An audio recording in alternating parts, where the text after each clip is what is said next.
नमस्कार, तुम्हा सगळ्यांचं अतुल सर इंग्लिश क्लास या युट्यूब चॅनलवर स्वागत. पहा, ह्या चॅनलवर फक्त मी ग्रामर रिलेटेडच फक्त मी व्हिडिओ अपलोड करत असतो. पहा, आजचं जे आपलं सेशन आहे ते आहे फ्रेजेसवर, म्हणजे त्यातल्या 4थ्या गटावर आपला आज सेशन आहे. बघा, त्याआधी तुमचं मी ओव्हरलुक करतो. फ्रेजेस, आपण जो टॉपिक पाहतोय तो फ्रेजेस आहे. तुम्हाला याची प्लेलिस्ट पण भेटून जाईल. बघा, फ्रेजेस म्हणजे काय, त्याचा अर्थ की वाक्यप्रचार किंवा अर्थपूर्ण शब्दांचा समूह. ओके, लक्षात ठेवा. आता त्याचे किती 4 गट पडलेले. पहिला आहे तुमचं काय, प्रिपोजिशनल फ्रेजेस. ह्याच्यावर ऑलरेडी लेक्चर घेतलेलं आहे. नंतर आहे टू बी ने सुरू होणारे फ्रेजेस आणि वर्बल फ्रेजेस. त्याच्यावर एक लेक्चर घेतले, दोन्हींना कंबाईन मध्ये घेतले. आज या लेक्चर मध्ये आपण पाहत आहोत वन, वन्स आणि वन सेल्फ समावेश असलेल्या फ्रेजेस. बघा, 4था गट आहे.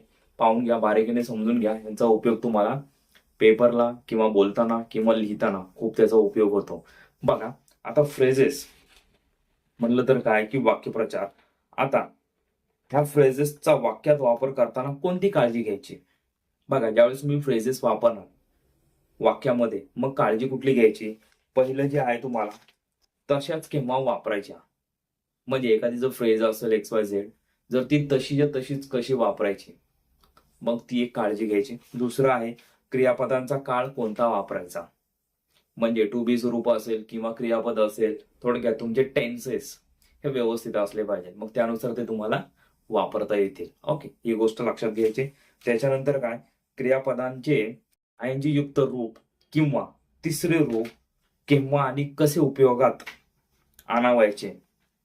म्हणजेच आयएनजी युक्त रूप असेल क्रियापदाचं किंवा त्याचं तिसरं रूप असेल, मग ह्याला कसं व कोठे कसं त्याला उपयोगात आणायचं हे तुम्हाला कळलं पाहिजे. आता हे कसं होणार, ह्यासाठी तुम्हाला सराव करावा लागणार. त्यावर एकच पर्याय आहे. ओके, हे झालं फ्रेजेस बद्दल. आता ह्याच्यामध्ये तुम्हाला काय, आज आपण शिकणार आहोत वन, वन्स आणि वन सेल्फ. बघा, मी हा चार्ट इथं लिहून दिलाय, तो पण तुम्ही लिहून घ्या.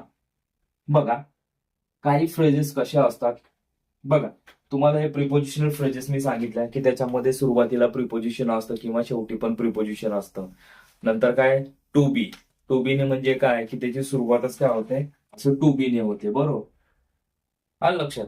त्याच्यानंतर काय होतं की क्रियापदाने म्हणजे वर्बल फ्रेजेस, म्हणजे त्याच्यामध्ये काय की तुमची फ्रेज टू आणि नंतर मग काय बिलीव्ह, फॉर एक्झाम्पल, म्हणजे वर्ब असतं. पण आता ह्याच्यामध्ये काय की वर्ब पण असणार आणि हे शब्द पण असणार. हा, लक्षात काय, हे वाले पण शब्द असणार. जसे की बघा, वन असेल जर त्या ह्याच्यामध्ये, बघा फॉर एक्झाम्पल मी तुम्हाला एक देतो, मी तुमच्या लक्षात येऊन जाईल. टू डू वन्स असं कंसात दिलेलं असेल किंवा डायरेक्टली दिलेलं असेल, तुम्हाला लक्षात घ्यायचं की तिथं काय वापरायचंय, ती कर्त्याची जे असेल. आता वन्स दिलं असेल तर मग तुम्हाला ह्याच्यापैकी तुम्हाला वापरायचंय. फक्त वन दिलं असेल तर मग ह्यापैकी वापरायचं. ओके, म्हणजे ते कशाचं वापरायचं, जो सुरुवातीला अर्थ असेल वाक्याचा त्याच रूप तुम्हाला वन्स मध्ये घ्यायचंय.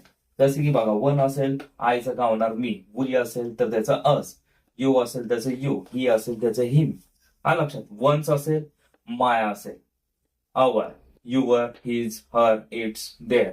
आता वन सेल्फ म्हणलं तर काय की त्याच्यामध्ये myself, ourself, yourself, himself, themself, itself, हा चार्ट तुम्हाला पाठ असला पाहिजे. आलं लक्षात. पण हे कसं तुम्हाला सोडवायचंय बघा, तुम्हाला मी आता एक्झाम्पल्स घेतो मग तुमच्या लक्षात येईल. बघा, पहिला आहे टू डू वन्स बेस्ट. याचा अर्थ आहे प्रयत्नांची पराकाष्ठा करणे. बघा,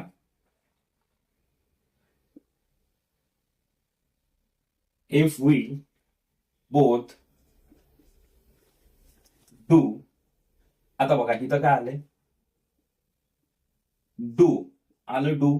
त्याच्यानंतर तुम्हाला एक रूप घ्यायचं. कशाचं घ्यायचंय, इथं आवर कशामुळे आलं, जो करता आपण इथं घेतलाय त्याच तुम्हाला वन्सचं रूप काय आहे, वीचं आवर.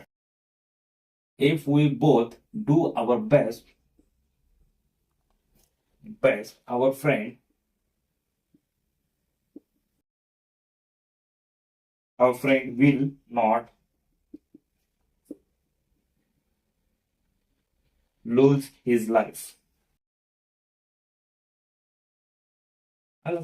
आता ह्याच्यात डू आणि आवर, हे आवर कसं आलं, ह्याला अनुसरून आपण इथं आवर घेतलेलं. ज्यावेळेस तुम्हाला हा चार्ट पाठ असेल तुम्हाला हे बरोबर लक्षात येऊन जाईल. वन्स म्हणजे काय आपल्याला करता घ्यायचं, म्हणजे कुठलं त्याच्यामध्ये रूप घ्यायचं ते. म्हणजे बघायचा अर्थ काय होतो, जर आपण दोघांनी सर्वोपरी म्हणजे प्रयत्नांची पराकाष्ठा केली तर आपण आपल्या मित्राचे जीव गमावणार नाही. हा लक्षात. त्याच्यानंतरचं बघा, त्यानंतरची फ्रेज खूप सोपा आहे. टू लूज वन्स टेम्पर, म्हणजे काय, रागावणे किंवा संतापणे. काय, रागावणे किंवा संतापणे.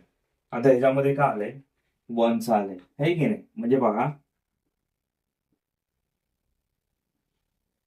The customer seem to have lost his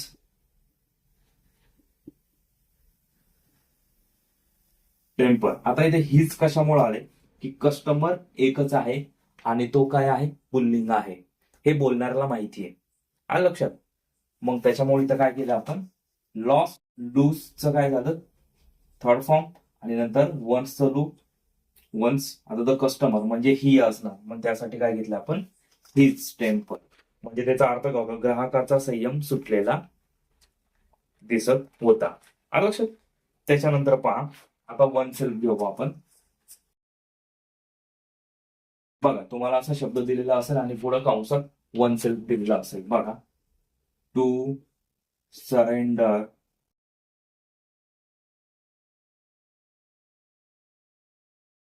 one self कंसात दिलेला असेल किंवा विदाऊट कंस दिलेला असेल, तर तुम्हाला ओळखून घ्यायचं की तिथं तुम्हाला काय करायचंय, वन सेल्फचं तुम्हाला रूप तिथं वापरायचं. जसं की बघा, आता तुम्ही जर इथं सुरुवातीला ही घेतलं, बघा, ही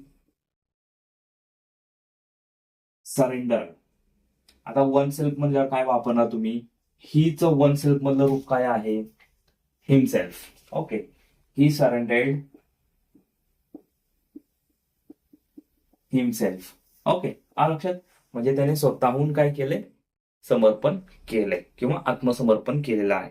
आ लक्षात. बघा, ही पाठ, हे तुम्हाला याची रूप पाठ असणं गरजेचे, त्यावेळी तुमच्या हे कुठं काय चेंजेस करायचं हे लक्षात येऊन जाईल. बघा, शेवटचं एक सांगतो,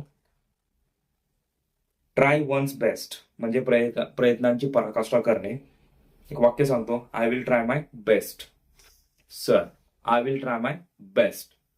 बघा, हे जो तुम्हाला मराठीमध्ये अर्थ सांगायचा आहे कमेंट बॉक्समध्ये. बघा, ह्या सेशनमध्ये काय डाऊट असेल तर प्लीज कमेंट बॉक्समध्ये कमेंट करा. आणि आता आपले फ्रेजेसचं लेक्चर पूर्ण संपलेलं आहे.